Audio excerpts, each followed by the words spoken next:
Tête à tête a sélectionné pour vous aujourd'hui le pain des compagnons de Laurent Boursier. Les compagnons boulangers, qui sont-ils? Leur naissance en 1811, vérité ou fiction? Pourquoi ces rixes sanglantes entre sociétés? Comment la franc-maçonnerie a participé à la pacification des sociétés rivales? Quels sont leurs rapports avec leurs patrons? À suivre. Bonjour, soyez les bienvenus au restaurant Le W. Allez-y, installez-vous. Moi, je vous rejoins dans quelques secondes.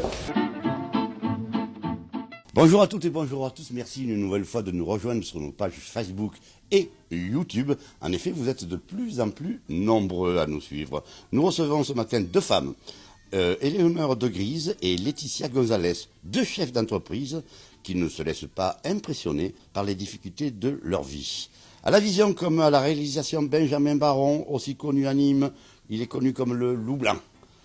Rien n'échappe à notre caricaturiste Michel Monteil. Nos deux invités repartiront chacune avec leur dessin. Il est temps pour moi d'aller rejoindre nos invités. Les batailles de la vie ne sont pas gagnées par les plus forts ni par les plus rapides, mais par ceux qui n'abandonnent jamais. Il ne s'agit pas d'être le meilleur, il s'agit d'être le meilleur qu'hier. Bonjour Éléonore. Bonjour. Bonjour Laetitia. Bonjour. Soyez toutes les deux les bienvenues dans l'émission Tête à Tête. Merci. Ici Merci. au restaurant Le W chez Alain Moulin. Alors, toutes les deux sont performantes. Elles n'ont pas hésité à se remettre en question pendant leur parcours et à changer d'orientation. De cela, nous allons en discuter. Ce sont deux jeunes chefs d'entreprise, et ça c'est important de le signaler, gardoises. Alors, la mode, que ce soit dans la couture ou dans l'aménagement intérieur, est un éternel recommencement? Absolument. Oui. Oui. Oui, la mode ne se démode pas. La mode, disons qu'on revient aux anciennes. Oui. Bon, la coupe est différente maintenant, il y a peut-être des machines, non? Est-ce que tu travailles à l'ancienne? Moi, à l'ancienne, oui. D'accord. Oui, dans le respect de l'art. Dans le respect de l'art. Et toi? Au niveau de la déco, moi je dirais que déjà forcément c'est personnalisé, donc ça va dépendre forcément des clients, des personnes, de chaque individu. Et après il y a aussi des retours bien sûr de l'ancien sur l'actuel, et il y a aussi surtout un mélange des styles. D'accord, parfait. Donc en 1992, tu obtiens un CAP BEP et un BEP dans le domaine des métiers de la mode. Oui. Alors pourquoi avoir choisi le monde de l'élégance, pardonnez-moi, et de la création? J'étais déjà une artiste plus jeune et pour moi c'était important, on va dire, de montrer ce que j'étais capable de faire. Donc il y avait un peu de tout, donc c'était tout ce qui était artistique, dessin, mais je voulais en même temps, on va dire, transposer le dessin et l'art, donc en fait le stylisme. Donc ça collait parfaitement à ta personnalité. Tout à fait. Donc après tu as été dans le domaine de la restauration de mobilier. Oui, j'en ai fait aussi, oui. C'était plus une option. Donc après, à un moment donné, j'ai fait mon choix. C'était où j'allais en mobilier, ou alors je faisais la mode. Et le mobilier, c'est un petit peu physique. On va dire, physique. Donc c'est pour ça que j'ai préféré rester dans le monde de la douceur, des couleurs, de la mode. Donc tu es hollandaise? Oui, je suis néerlandaise, tout à fait. Irlandaise? Néerlandaise. Néerlandaise, Oui. bien sûr, qui me semblait. Donc au lycée, avec tes camarades de classe, vous avez organisé un défilé. Tout à fait. Et tu devais être heureuse quand même que Ah ça, oui. ta confection qui a été faite, représentée. Puis toi aussi, tu défilais, non? Oui, absolument. Oui. J'ai Alors, porté mes propres confections, les confections de mes camarades. Et c'était pour moi un souvenir extraordinaire, quoi. comment ça se passe? Comment tu arrives à créer un vêtement? Est-ce que tu y réfléchis un petit peu le soir tard? Est-ce que ça vient dans la journée? Ça vient n'importe quand, et souvent, quand je crée quelque chose, je mets, on va dire, peut-être 2 mois, 2 semaines, mais jamais 2 heures. Parce que ça va être, pour moi, du parfait. Et pour moi, le parfait, c'est du réfléchi. Tu es une perfectionniste. Oui, trop peut-être, même parfois, mais...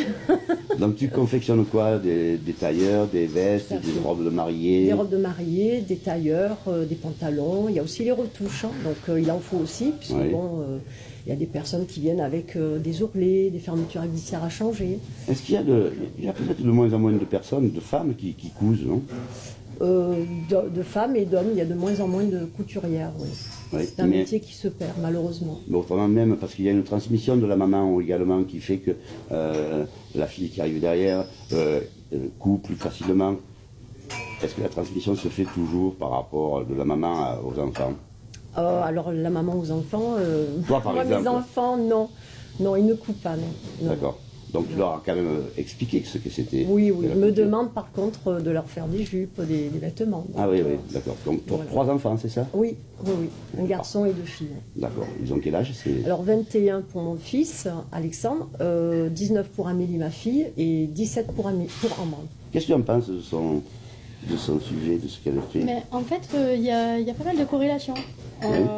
Dans la recherche, un petit peu, là moi aussi, je ne peux pas mettre 2 heures à faire quelque chose, j'ai besoin de le mûrir un petit peu, de le maturer. Et là, je me retrouve un petit peu. Après, pour la couture, je ne coupe pas du tout, il n'y a pas de transmission du tout. Donc, Bon, tu sauras où aller si tu as un roulet à exactement. faire, c'est à J'ai redescendre. pris l'adresse. Les rideaux. Les rideaux. Les rideaux, les coutures, les ourlets surtout, parce que je suis pas grande. Oui.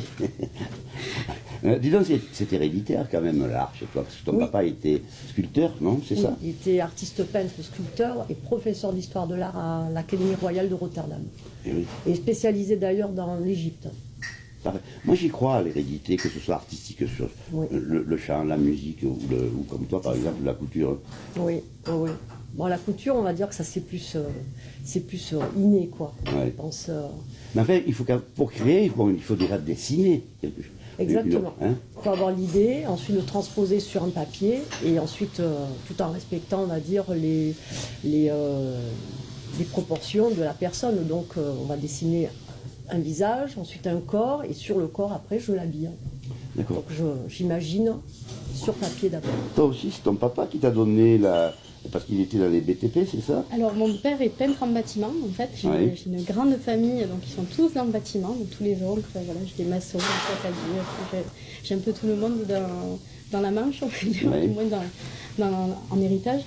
Et mon papa, en fait, est très minutieux, donc il est peintre en bâtiment, mais très minutieux, il maîtrise des techniques assez particulières, comme le stucco, par exemple, Ah oui.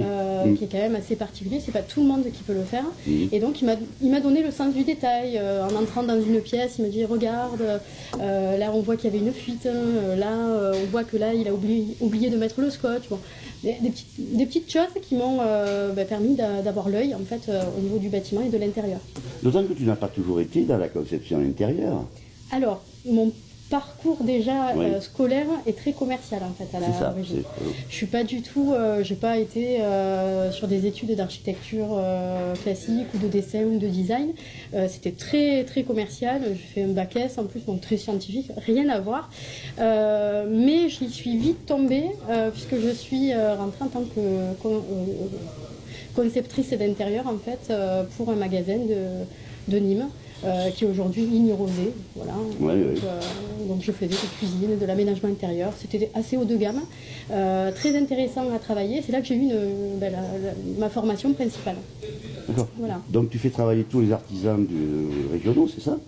Oui, puisque du coup j'interviens sur le Gard beaucoup, sur les départements limitrophes aussi. Oui. Alors je fais de la déco et de la conception d'intérieur. Donc vraiment, il y a ce projet justement qui doit un petit peu mûrir et se travailler au fil du temps. Donc ça peut être simplement du conseil, où là je vais me déplacer sur place et conseiller les clients qui sont un petit peu perdus, qui ont un peu trop d'idées.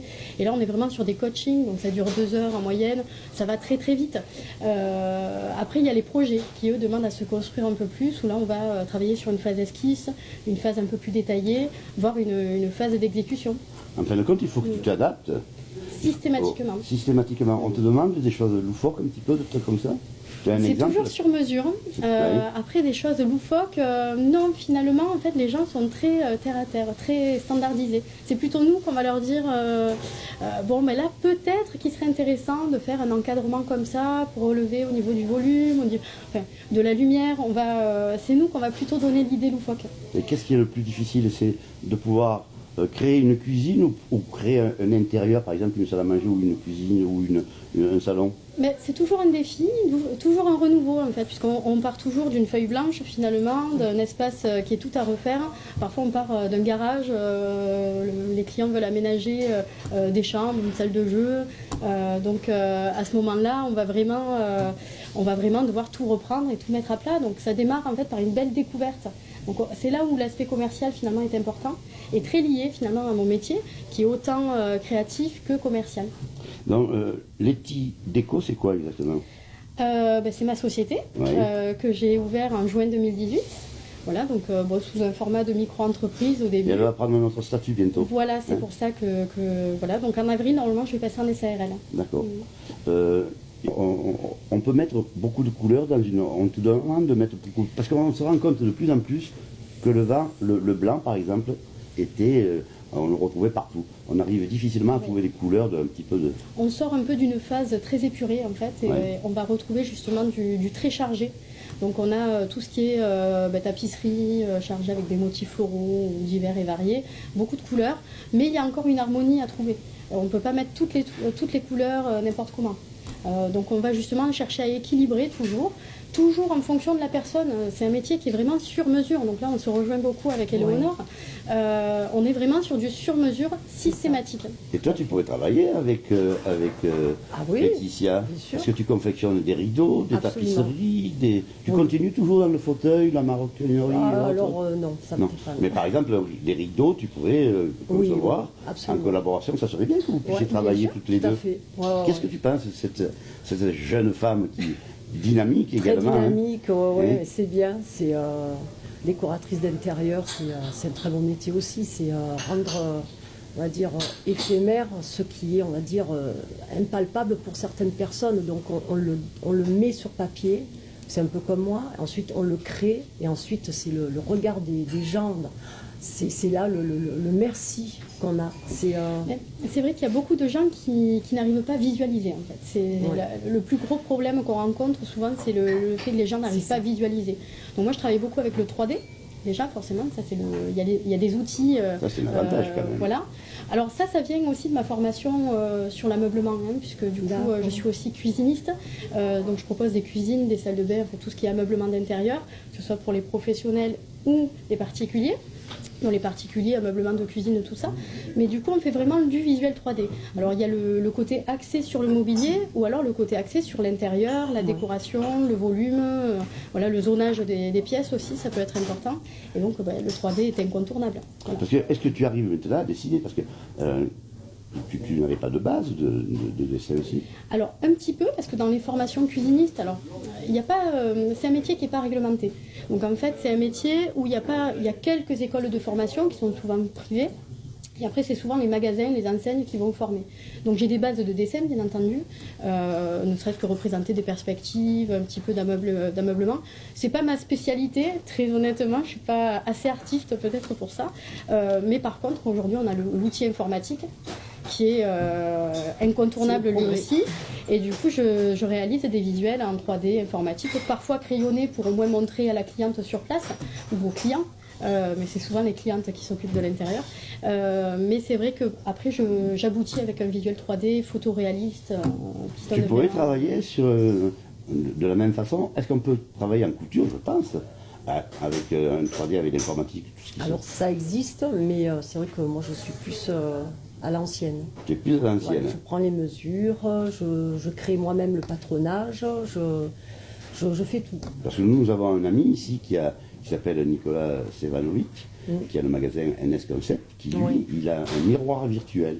Et donc tu te mets devant, et donc le miroir fait le travail que toi tu fais par exemple. Et oui. Donc vous vous rejoignez toutes les deux quand Oui. même. Oui. Et ça c'est important parce que c'est la raison pour laquelle je souhaitais vous inviter toutes les deux.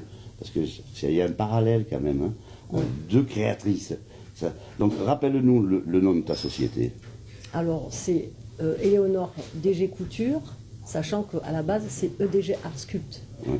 Voilà. D'accord. Mais Et parce donc, que là je suis plus spécialisée dans la couture. et tu es basé sur Redescend. Tout à fait. Et toi, Moi, Laetitia? c'est Letty Déco. Letty Je Déco. suis basée sur Saint-Bonnet-du-Gard. Voilà.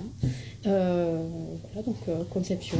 Donc intérieur, les gens viennent facilement, le bouche à oreille, décidément ce matin, fonctionne bien. Alors, personnellement, ça fait quand même 12 ans que je fais ce métier-là. Bon, j'ai eu un petit interlude au moment de la naissance de ma fille, où là, par contre, c'était autre chose, mais ça m'a été très utile aussi. J'ai fait un petit peu de vente directe, de cosmétiques, donc vraiment rien à voir par rapport à mon univers actuel. Mais ça fait quand même 12 ans, donc j'ai un gros réseau professionnel. D'autant plus que dans mon parcours, j'ai été conceptrice, donc j'ai fait mon métier basique, on va dire, vraiment la création, la conception. J'ai aussi géré un service de conception intérieure pour un gros constructeur de la région, que j'ai créé, mis en place. On peut le citer. Maison Avenir Tradition, oui, tout à fait. Donc là, je l'ai créé, je l'ai mis en place de A à Z. Donc le discours commercial, les outils, le produit en lui-même, les relations fournisseurs. Donc ça m'a donné aussi une autre dimension personnelle, puisque j'ai eu accès à des usines en direct, par exemple, ou des choses comme ça, qui m'ont permis vraiment de structurer mon idée à moi, mon idée Letty Déco. Voilà. Et tu travailles toute seule ou tu as des collaborateurs, collaboratrices? Je travaille toute seule pour l'instant. Oui, parce que... Pourquoi pas un jour me développer. Il peut m'arriver parfois de sous-traiter ou de demander à des personnes d'intervenir avec moi si le projet est d'envergure, par exemple.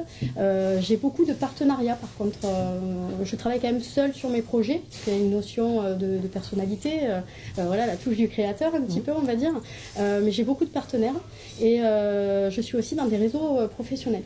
Voilà. Oui, parce que tu peux nous en parler justement de tes réseaux professionnels, parce que ça c'est important également de le souligner. Oui, bien sûr. Donc, je suis animatrice du réseau Cap à Faire sur Nîmes, qui est un réseau d'entrepreneurs nîmois, qui s'est créé il y a bientôt un an d'ailleurs, au mois de mars.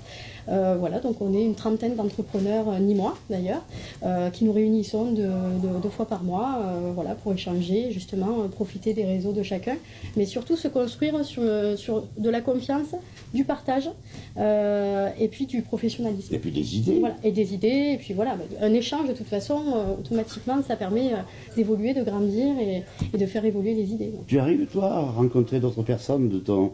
Oui, alors comment ça se passe justement? Dans le sens où... Dans le sens commercial, dans le sens des échanges, comme fait... moi, c'est en plus petit, moi, c'est plus les réseaux sociaux. Oui, parce que tu es active sur les réseaux sociaux. Hein. Tout à fait. Et c'est important de nos jours. Oui. Donc via les réseaux sociaux, je me fais connaître, et puis après c'est le bouche à oreille, après c'est les familles qui m'envoient le cousin, la cousine. Oui, le bouche à oreille fonctionne bien quand même. Et tu arrives à en vivre de ce que tu fais? Alors, c'est un complément. C'est un complément. Voilà, c'est un complément. Voilà. Et toi, Laetitia, tu ne vis que de ça. C'est ton métier. Oui, c'est mon métier. Tu arrives à en vivre maintenant. Et c'est bien que tu crées cette société. Oui, le but, justement, comme on disait, il y a le réseau. Il y a un autre réseau, en plus, aussi, c'est Start Women Nîmes, qui est un réseau féminin d'entrepreneuses, qui est un petit peu plus engagé, on va dire. Alors, ça consiste en quoi exactement? Alors, c'est un peu le pareil, c'est-à-dire qu'on va se réunir entre entrepreneuses. Il y a un aspect business, bien entendu, réseau, échange aussi d'idées. Il y a des formations. Et puis, on a signé une charte pour la défense aussi des droits et l'égalité, notamment des droits des hommes et des femmes. Voilà. Donc, on est engagé aussi avec le département qui développe notamment un site internet. Donc nous on va aussi agir sur ça, apporter un petit peu de contenu, notamment pour apporter sur l'aspect entrepreneurial de l'aide aux femmes qui en ont besoin. Je te présentais là, en tant que commerciale, la commerciale, parce qu'on sent quand même cette fibre commerciale que tu as, et puis développer comme ça, ouvrir votre profession, puis tous ces échanges, c'est très intéressant. C'est super important, je pense. Ceux qui ont tendance à se renfermer, en fait, je pense que c'est dommage. C'est même pas une erreur, parce qu'en soi, je pense que c'est dommage, parce que je pense que c'est justement dans le partage et dans l'ouverture qu'on arrive à grandir, et ça nous apporte des idées, des ouvertures sur d'autres aspects. Moi, des fois, des idées me viennent d'une conversation qui n'a rien à voir avec le client à l'origine, dans un endroit qui peut être tout à fait... pas du tout en lien avec le projet, et c'est vrai que ça peut m'apporter beaucoup pour mes clients, mais aussi pour l'évolution de la société ou d'autres choses. Et toi, tes rencontres t'ont apporté beaucoup également? Est-ce que quelqu'un t'a... Parce que la transmission est importante, nous en parlions tout à l'heure. Qui est-ce qui t'a donné envie de créer tous ces vêtements? Est-ce que c'est quelqu'un qui t'a donné un jour la main, qui t'a dit que tu devrais faire ça parce que, ou Non, c'était moi, inné? non. Ouais. C'était inné, Ouais. c'était dans tes gènes, on va dire. Voilà, ouais. J'étais passionnée par la mode depuis toute petite, donc je me suis dit, bon, bah, je vais devenir styliste, le rêve de toute jeune fille et jeune femme. Et puis, bon, bah, j'ai après bifurqué, moi aussi j'ai eu des enfants, donc voilà. Et puis ta carrière a évolué également, tu crois que tu as été toiletteuse? Oui, j'étais toiletteuse, oui. Toiletteuse, qu'est-ce que tu as fait encore? Tu en as fait des choses quand même. J'ai Hein? fait la cuisine. La cuisine, ouais. Secrétariat, enfin tout ça, secrétaire de saisie, enfin plein de petites choses comme ça, quoi. Mhm. Voilà. Et qu'est-ce qui a amené tes parents à venir, à quitter la Hollande? Le climat. Le climat. Aujourd'hui, ça tombe bien. Par Hein. aujourd'hui, il pleut, voilà, là, on se croirait aux Pays-Bas, mais non, c'est pour le climat. Et puis pour, on va dire, la chaleur des Français. Parce qu'au début, quand ta création c'était Nice, et ensuite ça a été Marseille. Oui. Et là, on t'a fait quand même un drôle de coup. Oui. Parle-nous-en Oui, justement. mon père, j'avais fait le défilé au Negresco à Nice. Et le lendemain, je montais dans la voiture et on partait sur Marseille. Donc j'ai perdu, on va dire, tout contact avec mes amis de Et pour Nice. quelle raison ça s'est fait? C'était pas C'est prévu? comme ça. C'est mon père avait. C'était l'artiste qui Voilà, avait décidé c'était de partir l'artiste, voilà. sur Marseille. C'est comme ça. Et là, tu es arrivé à rebondir à Marseille. Absolument, oui. Et alors, qu'est-ce que tu as fait à Marseille alors? Et ben alors, quand j'étais à Nice, j'étais donc au lycée Pasteur en maroquinerie, donc vêtements, cuirs et peaux et maroquinerie. Et donc je suis retournée donc dans cette école à Marseille, mais il n'y avait que le niveau BEP. Donc moi, ne voulant pas régresser en BEP, je me suis dit, bon, moi, je vais faire un bac productique, matériaux souples. Donc c'est tout ce qui est couture à la chaîne.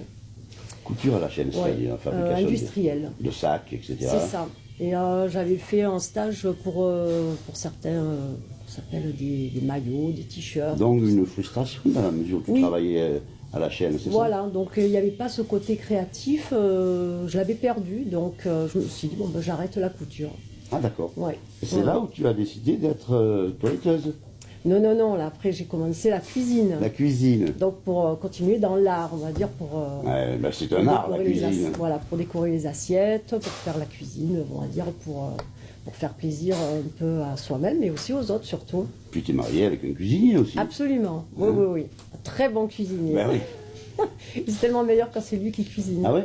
Oui. Pourquoi les Hollandaises ne savent pas cuisiner? Non. Si, je sais cuisiner, mais on va dire, je cuisine à... Basique. Voilà, non, enfin, c'est des plats, traditionnels d'ici, quoi. D'accord. Parle-moi un petit peu de cette association que tu as créée et qui te tient particulièrement à cœur. Alors, c'est une association que j'ai créée, bon, pareil, mûrement réfléchie depuis des années, puisque je suis moi-même, on va dire, travailleur handicapé. Qu'est-ce que tu as comme handicap si je n'ai pas indiqué? Fibromyalgie, une névralgie cérébro-brachiale, le nerf trijumeau d'Arnold et de l'arthrose. Donc ces temps de pluie ne doivent pas t'aider? Non, pas trop. Ce sont des maladies qui sont... C'est chronique. C'est chronique. Voilà. Et donc, il y a beaucoup de gens qui on va dire, qui ne connaissent pas certaines maladies et qui parfois aussi se retrouvent seuls et isolés à Donc cause de ces cette maladies. association consiste en quoi exactement? On va dire à regrouper, on va dire, les handicapés donc, qui sont inapparents. Donc, d'ailleurs, mon association s'appelle Handicap Inapparents et Enfants, parce que ça touchera, donc ça s'occupera des enfants, mais aussi des parents. D'accord. Voilà, Donc ça peut c'est une aide pour soigner ces enfants, c'est quoi exactement? Parce que les médecins sont là quand même. On n'arrive pas à soigner ce genre de maladie? On va dire qu'on ne les soigne pas, on les soulage. Ouais. Donc après, une maladie chronique ou une maladie inapparente, ça peut être tout, ça peut être n'importe quoi. Ça peut être la fibromyalgie. Du moment qu'on est debout, sans béquille et sans fauteuil roulant, malheureusement, on vit souvent dans l'incompréhension, et dans le regard des autres, c'est souvent un peu difficile. Donc cette association permet des rencontres C'est ça. entre enfants, parents. Et handicapés et non handicapés. D'accord. Et est-ce qu'il y a des médecins qui sont venus se raccrocher entre guillemets? Ça va se Ça va se faire. faire parce que ouais. c'est important d'avoir aussi l'aspect. J'ai créé il n'y a pas longtemps. Donc C'est au le mois de 25 novembre. Oui, hein, le c'est ça 25 novembre. 25 novembre, il me semble bien. Oui. Donc tu vois, c'est... Oui, non, mais il y a toujours un lien. De toute façon, je pense que quand on est dans la création, on est aussi dans le bien-être. Ouais. Donc le bien-être, que ce soit le bien-être d'être bien habillé, le bien-être d'être bien chez soi, c'est un apport de bien-être. Ce sont des métiers en apport de bien-être, je trouve aussi. Toi, ton style chez toi, c'est plutôt moderne. C'est assez graphique. C'est assez graphique. Ouais. Alors après, c'est mon style personnel. Ouais, Il c'est m'est important arrivé de de le faire savoir. d'autres styles complètement différents. Ouais. Moi, quand vous rentrez chez moi, c'est blanc, gris et rouge. Ah, d'accord. Voilà. Donc c'est plutôt graphique. Mmh. Bon, parce que j'aime le rouge personnellement. Mhm. Mais si vous montez à l'étage, ma chambre, vous avez du violet. D'accord. Un joli violet, voilà. Par exemple. Et tu as une enfant de quel âge? J'ai une petite fille qui s'appelle Noélia, qui a 8 ans. Qui a 8 ans. Voilà. Déjà. Déjà, mais bon. Et tu penses qu'elle a la fibre artistique? Je pense qu'elle a un petit peu. Après, elle préférait être vétérinaire pour l'instant. Ah, ben oui, mais ça... Mais je la fais participer quand même. À la maison, je lui demande, alors tu peux faire ça, qu'est-ce que tu en penses? Est-ce que tu trouves que c'est joli? Et est-ce que vous prenez des stagiaires? Je prends des stagiaires, Mhm. et j'en ai même une la semaine du 28. D'accord, Voilà. ça c'est important aussi. On parlait tout à l'heure de la transmission. Tout à fait. Et c'est très très très important. Je trouve que c'est très important. C'est pareil. Toi, alors j'ai justement, des parle. stagiaires. Ouais. Ouais, souvent on m'appelle, on me demande si je veux avoir une stagiaire parce qu'elles ont du mal à trouver, on va dire, un maître de stage. Donc déjà, moi quand je les vois dans le désarroi, je me dis bon bah je peux pas les laisser, voilà, donc je les prends et puis je leur montre comment on Tu es fait. plus au féminin ou au masculin, les stagiaires? Ah ben le trois quarts c'est que des filles qui Ah ouais, c'est ça. présentent, oui. Mhm. Ouais. Donc voilà, après bon c'est la transmission qui est nécessaire puisque bon là, les couturières il y en a de moins en moins et c'est un métier qui se perd. Et justement, ces jeunes gens qui viennent chez toi, est-ce que ce n'est pas une voie de garage parce qu'ils cherchent un stage ou tu les sens vraiment passionnés par ce qu'ils font? Non, normalement ils sont passionnés. D'accord. Ouais. Ça c'est important aussi de Ouais, le signaler. ouais. Parce que bien souvent, un jeune ou une jeune ne savent pas quel stage faire, donc ils sont obligés de faire un stage par... C'est le lycée ou le collège qui le demande. Oui, Donc ils vont... oui. Hein, Puis c'est souvent, ils ne savent pas forcément vers quoi s'orienter, Mhm. comment arriver à un métier qui leur plaît. Moi, je sais que j'ai été contactée par une maman qui se demandait comment faire pour faire le métier de décoratrice. D'accord. Donc c'était plutôt un accompagnement presque pour leur expliquer ce que moi j'ai fait, voilà, quitte à proposer des stages. Et puis avec les moyens techniques qu'il y a maintenant, la 3D, etc., ils arrivent très facilement, tous ces jeunes. Il faut quand même beaucoup de formation. Il ne faut pas croire que c'est... enfin, on peut, dans l'absolu, demain, se décider décoratrice d'intérieur. Après, il y a quand même du travail. C'est pas, il y a un savoir-faire, faire du 3D, c'est pas non plus à la portée de tout le monde. Il était important que tu commences par les cuisines. Je pense que oui. Je pense que ça m'a apporté beaucoup de précision. Aujourd'hui, je pense qu'il y a quand même des décoratrices qui manquent un petit peu de ce savoir-faire technique. La cuisine permet vraiment d'être au millimètre en fait. Donc on est vraiment dans la précision et c'est ce qui me plaît dans mon métier. Parce que j'ai aussi un métier passion pour le coup. Donc, Ouais. Alors Ouais. qu'est-ce que tu en penses de tout ce qu'elle vient de nous dire? Parce que l'émission va se terminer. C'est très beau. C'est très beau, c'est la passion. La passion. Ouais. En tout cas, moi, ça me fait vraiment plaisir de vous avoir reçu dans l'émission. Moi aussi. Parlons Merci. des femmes, mais parlons des jeunes personnes qui entreprennent. Hein, et ça, pour nous, c'était important. Le but de cette émission, c'est celle-ci également. mais merci beaucoup. Merci beaucoup. Oui. Merci à toutes les deux. Donc, n'hésitez pas à prendre contact. Vous avez leur lien pour toutes les deux hein, sur le film. Et puis, donc, merci à Bébé, Benjamin Baron. Merci à Michel Monteil qui aura croqué nos deux invités. Et puis, nous vous disons à très bientôt. Et puis, restez fidèles. Bye bye.